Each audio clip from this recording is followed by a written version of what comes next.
Hey, and welcome to cloudwords.net and another exciting video about one cloud storage service in particular, that is Dropbox. But we're not going to talk about Dropbox, we are going to talk about alternatives, because from all the questions I get from you and all the comments, the feedback here on YouTube and via email, it is quite obvious that most of you guys know Dropbox or use Dropbox in any sort of context, so be it a business context or a personal context, but few of the readers of cloudwords.net and the subscribers to this YouTube channel are actually aware that Dropbox has some major security flaws that we're going to talk about in this video. So if you'd like to know more about that, stay tuned until more the middle of the video, because that's where we're going to talk about why Dropbox is not the most secure solution for your files and what are better alternatives. So for this video, I've prepared 3 doors for you. Door 1, 2, 3, and you can see how beautifully I've painted those doors with the nice little handles here.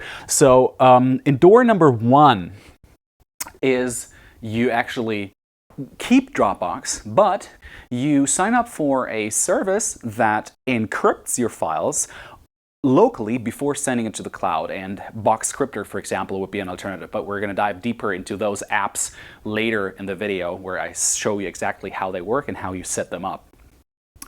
The second alternative, the second door that we have here, is you ditch Dropbox or any file service solution completely, and you set up your own private cloud. There are solutions such as OwnCloud, where you can use your computer to set it up in order to share files, or your network attached storage device that you might have in your home.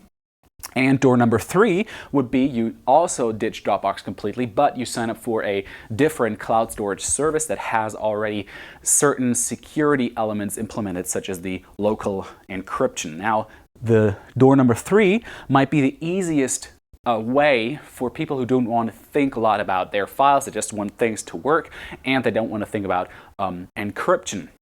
Now, door number 2 would be more for the tech aficionados who really know what they're doing, who like complete control over their files, or have very, very, very sensitive files that should remain only in the private network. And door number 1, so the local encryption, would be for people who actually cannot live without Dropbox. They have their whole file system set up on Dropbox, and they need this solution to sync their files. For those people, I would recommend solution number 1.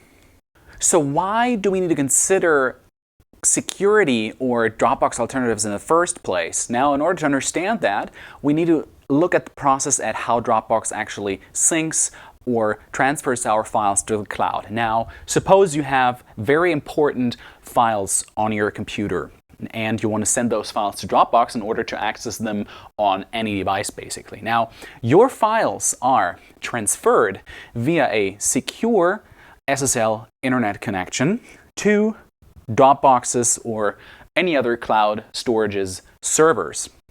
Now, here over the internet, of course. When you say you're using a different computer and have your files stored online, and you connect this computer to Dropbox, then your files are asked from the servers and are then again stored and downloaded to the other computer or the mobile device or whatever you're using. Now, your files are also encrypted here in the cloud, mostly with an AES 256-bit encryption, so this is pretty secure, also used by banks and other institutions. And they're transferred back securely over the SSL connection. So far, so good. But there is one critical layer missing in all that concept, and that is why I recommend using a different cloud storage solution other than Dropbox if you have very important and critical files that you plan on using in the cloud. Now, what we want to achieve is something that is called local encryption. So we want to encrypt our files locally before they are sent over the internet to Dropbox. Now, how does this work? Basically, in the most simple terms, and I'm not going to go really in depth here because I believe this video is also watched by people who are not very technical savvy, so I'm going to keep it very simple. Now, the tech nerds and encryption nerds might actually not agree with this simplification, but I try to keep it as simple as possible for you guys. So your files need to be encrypted on your computer so that they look gibberish to a third party that might want to get access to your files. This could be a hacker. This could be if you have a computer virus on your computer. This could be the NSA, for example. There are many people who might want to have access to your files, especially if those are important files where you store critical information. Now, you want those files to encrypt. And how does it work? It works with a private encryption key of your choosing. And that encryption key, in the most simple terms, encrypts your files, and most of the time the file names as well, so that only gibberish remain of that file. And this bunch of gibberish, which previously were your files, are then sent over to the server of the file storage solution that you're using. And the problem is Dropbox does not provide an option to encrypt your files locally before sending them over to the cloud. And that's why we're going to talk about alternatives, because there are alternatives that actually do that. They encrypt your files and send them over to a secure cloud, and when you want to get your files back, so for example, when you had a hard drive crash, or you just want to sync files, or you want to share files, or you just want to connect a different computer to sync your files across them, then you would need this private encryption key that you chose in order to decrypt your files again, so that you can actually again read the important content of your files. If you should ever lose your personal encryption key, nobody will be able to decrypt your files. So your files will be lost in the end. So you have to make sure you keep this private encryption key at all costs somewhere safe where you can remember it, or you can just retrieve it in case you need to restore your files. This is the best solution for your files, and I highly recommend, if you have sensitive files, that you do just that. Now, follow me in this video where we are going to talk about some solutions of those three doors that I've been talking before. Door number one was the direct encryption method with Dropbox with a tool. Door number two was actually using OwnCloud to set up your own private cloud. And then the third option was choosing a cloud storage service that actually provides this concept of local encryption, sending over SSL to the cloud and encrypting it again on the cloud. So now we're going to pick just a few solutions. Not all of them. You can read the article I've written on cloudwords.net where I have 10 alternatives for you.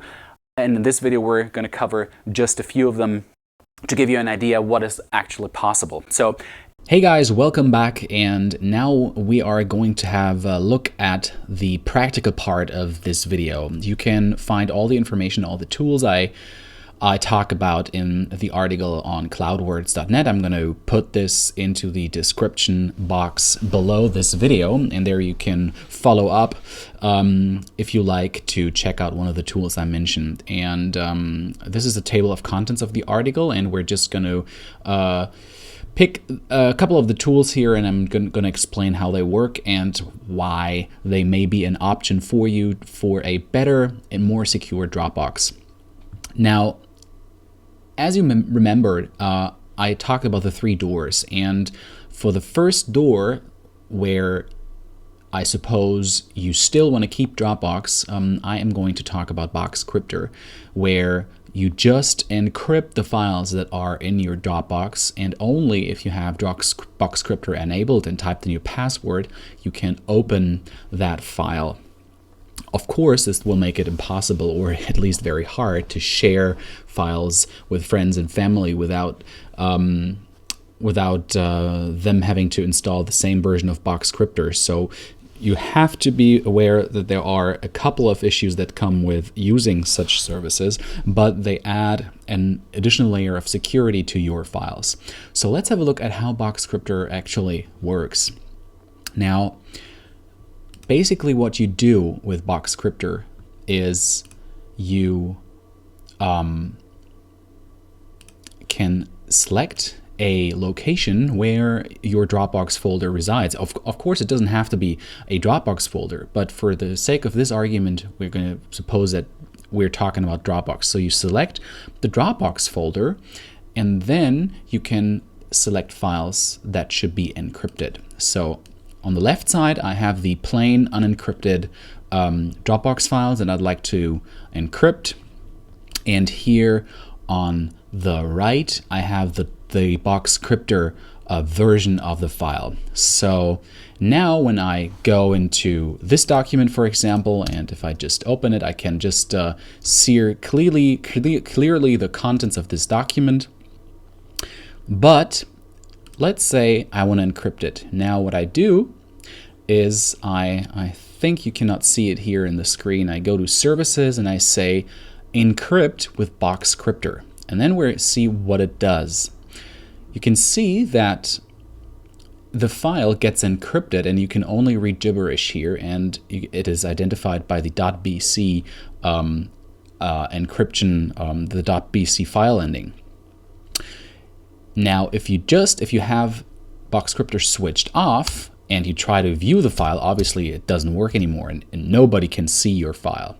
If you, on the other hand, have Box Cryptor opened, you can close it, of course, anytime to protect your files from third-party access. You can just easily open the file and see it in plain text. Now, I have the Pro version of Box Cryptor, so it will encrypt my file name as well. If you use the free version, you will see the file name of the document, but this just adds another layer of security to my files, especially when I have banking information on my computer. I don't want anybody to really dig deeper into any files that are related to my bank accounts. So I like having my file name encrypted. This is Box Cryptor. It's a very easy solution to make Dropbox more secure. Now let's have a look at door number 2, where you ditch Dropbox completely and you create your own private cloud. Now, this is a solution, as I mentioned before, for people that are a bit more technical savvy, because you have to bypass any third party whatsoever. You get a software from OwnCloud, but you have to set everything up yourself. So when you look at OwnCloud, what you can do is it works just as Dropbox would. You have, with the difference that you don't send your files to a third party, but the third party is in this case yourself. So when you have a look at the features, you can pretty much see how this may work for you. Now, I don't have time to cover the whole process of how to set it actually up, but it is very easy to use. You can share your files securely, you can synchronize your files, and you can install it, for example, either on your own web server in your office or home, or you use it with a network attached storage device such as the Synology disk station and open up your own private cloud that way. So this is a very secure solution, but be aware that it has a little more overhead when it comes to administrating your files. You are the only person then responsible for managing those files. Now, the third door, and probably the most interesting part for many consumers, is finding actually a Dropbox alternative that works in a secure and easy to use manner. Now, in this video, I'm going to show you 2 options that I think are worth it and work actually pretty well, which are SpyderOak and Tresorit. Now let's have a look at SpyderOak. SpyderOak comes with 2 GB of free storage, so you have a similar feature set as Dropbox. You can upgrade for $10 per month per 100 GB, I believe is the price right now. And you basically get an application that will back up your files, will sync your files, and gives you the opportunity to share files with friends and family or colleagues in a secure manner. Now, SpyderOak works with a zero knowledge privacy policy, basically. So you pick at the beginning you pick a private encryption key that encrypts your files before sending them over to the cloud. And there is no way for SpyderOak to actually recover your password or your files if you lose your password, because this is the beauty of local encryption. Only you have access to that encryption key and therefore your files. No entity could force SpyderOak to reveal the files on their servers. Yes, they could be forced to show somebody or someone your files, but your files would be encrypted and could not be read by an organization or the government or a hacker or whoever the person might be that wants to get to your files. It works very well. The backup solution tends to be a little slow in my personal opinion, but synchronization works well, such as you're used to with Dropbox.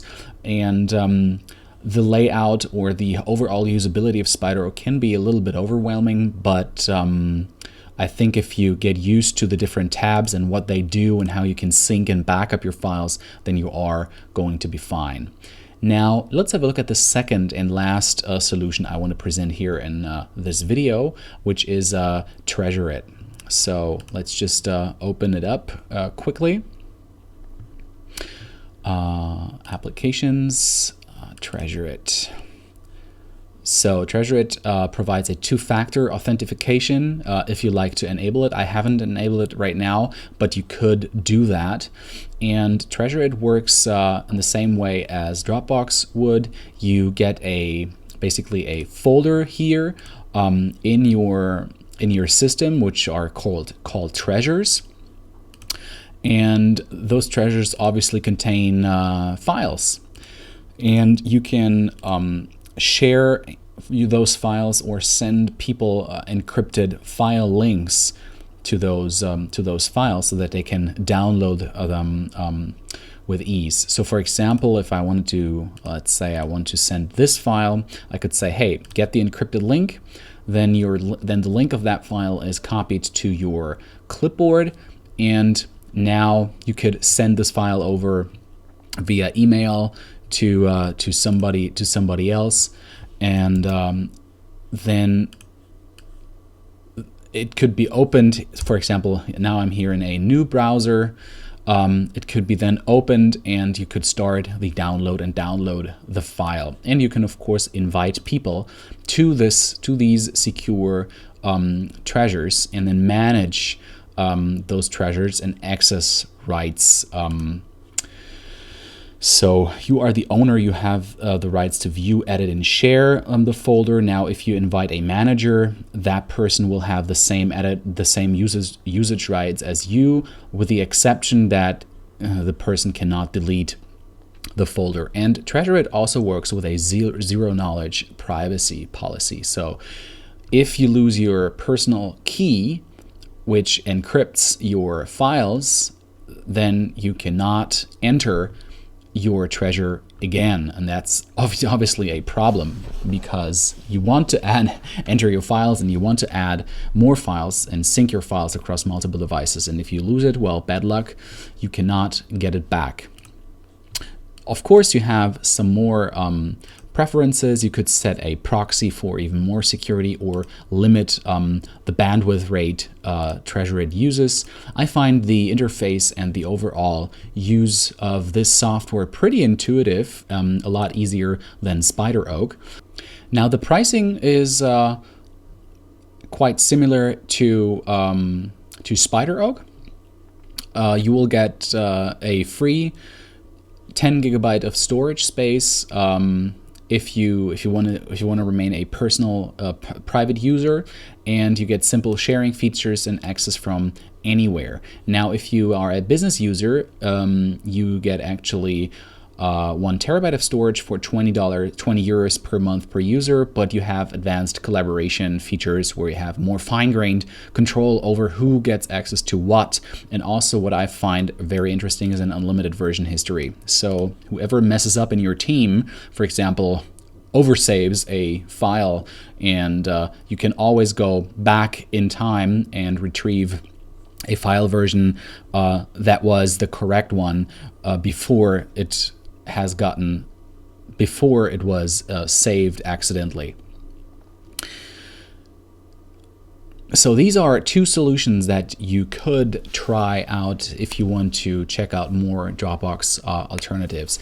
Please read the article I have written for you. There are more options that you have. Those are just two examples, and all these services work in a similar manner but have minor differences in the actual way they encrypt files. Those differences can be a little technical. But what you should take away from this video is that you want a solution where your files are in any matter encrypted locally before actually they are sent to the cloud. Keep that in mind when browsing for Dropbox alternatives. If you like this video, of course, give it a thumbs up, share it, and most importantly, comment if you have any questions whatsoever. Thank you very much for watching, and we're going to see us next week.